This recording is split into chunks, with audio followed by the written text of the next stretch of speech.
3,5 kg avec low kick, donc avec coup dans les jambes, entre un Belge, il s'appelle Pascal Rapaki, et un Français, Bruno Chesneau. Le Français dans le coin rouge, il est debout, pantalon noir. Alors voilà, il est dans les bras de Richard Dury, l'entraîneur, et Richard Dieu, les deux entraîneurs nationaux. Il a 26 ans, 1m73, 63 kg. On écoute un petit peu les conseils de Richard Dieu.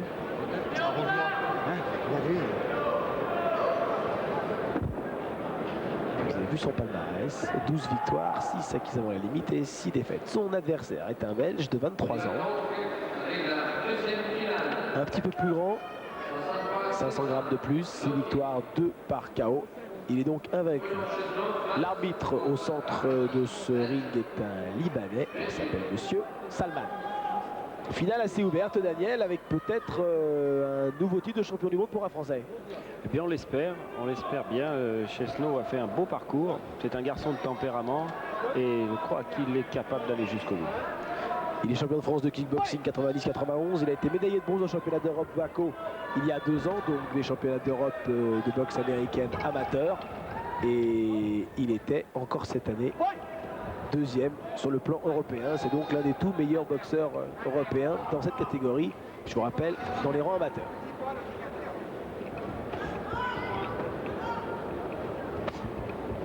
Quelques tentatives de low kick de Chesneau.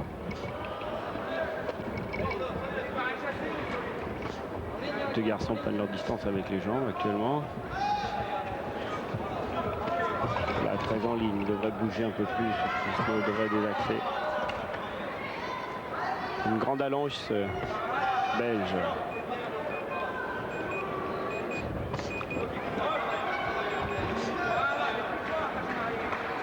Il n'a pas utilisé une seule fois les poings pour le moment, ce Belge Pascal Rapaki.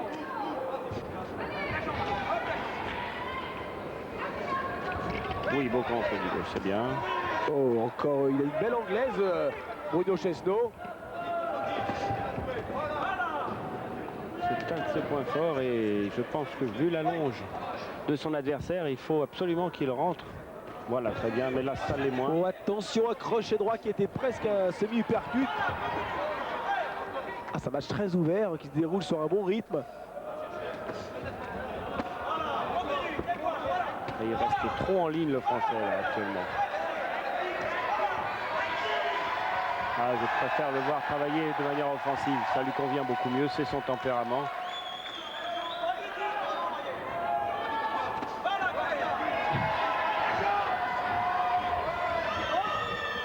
Accrochage, les deux boxeurs.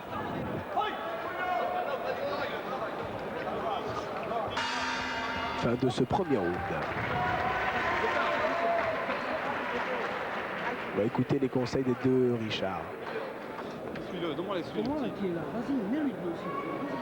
Non, tu peux appuyer les coudes, il reste plus que 2 rounds, 4 minutes. Ah, tu peux y aller, hein, décontracte-toi. Décontracte-toi. Allez, décontracte-moi ça et laisse partir tes pieds. D'accord. Point, pied. Ne fais pas un coup de poing de la jambe arrière ou un coup de pied de la jambe arrière sans faire quelque chose du bras avant ou de la jambe avant. D'accord? Oui. Il faut, mais c'est ta chance. Dentier. C'est ta chance.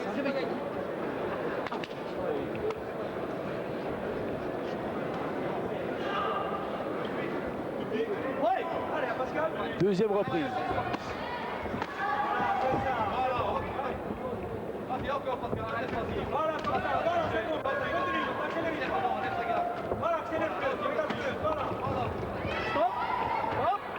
On n'a pas le droit de tourner le doigt sur l'adversaire.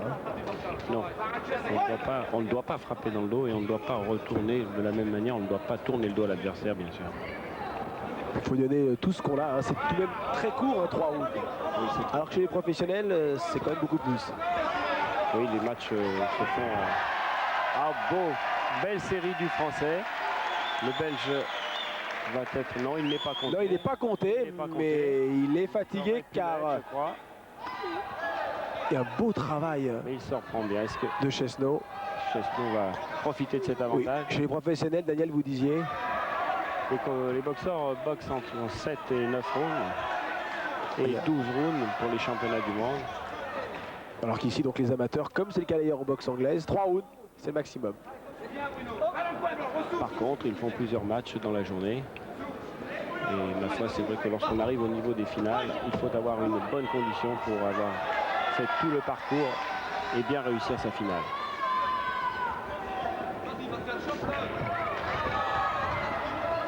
Les boxeurs à la salle travaillent autant la boxe anglaise que les jambes. Oui, généralement, c'est un travail à 50-50. Et beaucoup, surtout beaucoup de travail en coordination.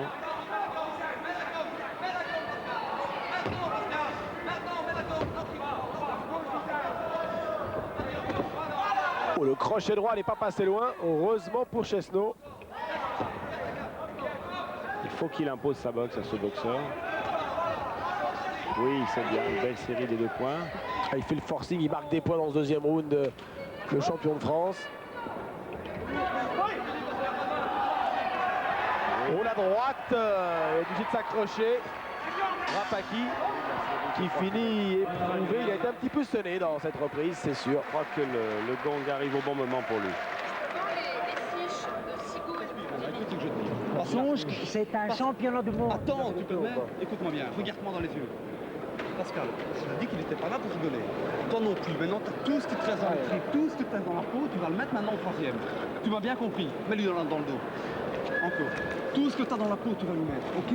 T'as figé? Ok? T'as eu mal? Il t'a fait mal avec ses poings. Bon, bah alors, qu'est-ce que t'as chié? Prends dedans. Ah, c'est terrible ces paroles, alors rentre dedans, donne tout ce que t'as. Il n'est pas sûr que Rapaki soit complètement lucide et parfaitement bu les paroles de son entraîneur. Je suis un petit peu sceptique, il n'y croit certainement plus dans cette 3e reprise. Ça va être le cas de Bruno qui marche tout de suite sur son adversaire. Très bien, bien esquivé. Problème Tambor, c'est le casque peut-être? Le casque semble avoir tourné.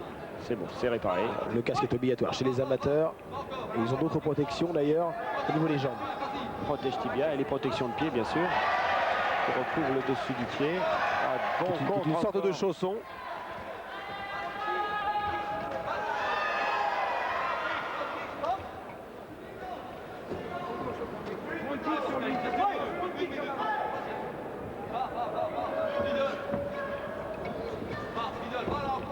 Il semble un peu fatigué ce Belge. Oui, c'est bien.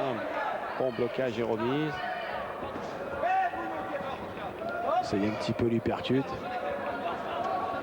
Attention, c'est la 2e fois, lui dit l'arbitre, que vous accrochez votre adversaire. Oh, la droite est passée et a touché la tempe de Rapaki. Il faut qu'il bouge, Bruno, il faut qu'il bouge. Oui, belle projection. Alors ça, c'est une technique qu'on n'a pas souvent l'occasion de voir. Expliquez-nous-la un petit peu, Daniel. Alors, on a le droit de projeter l'adversaire au niveau bas et niveau moyen. Et on ne s'en rend pas forcément compte, mais le fait de chuter lorsque l'on a déjà 2 ou 3 rounds dans les jambes, c'est très fatigant. Et est-ce que ça marque des points sur le bulletin des juges? Également sur le bulletin des juges. Donc c'est un petit peu une prise de judo qui est autorisée en boxe américaine. Voilà, tout à fait. D'accord.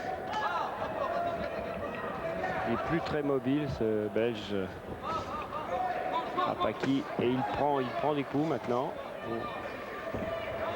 Tentative d'une 2e projection, mais là, il est fatigué. Regarde dans son coin, je crois qu'il en a plus très envie. C'est la fin du match, les bras levés. Chesneau peut être heureux car il va devenir champion du monde de boxe amateur ici à Coubertin.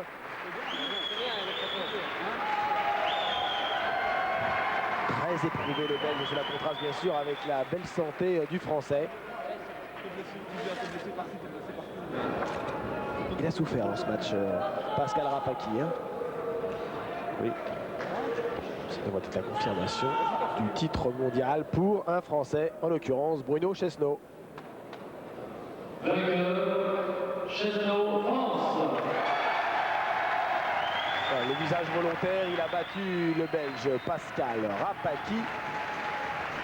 Et donc après une médaille européenne, il est le nouveau champion du monde.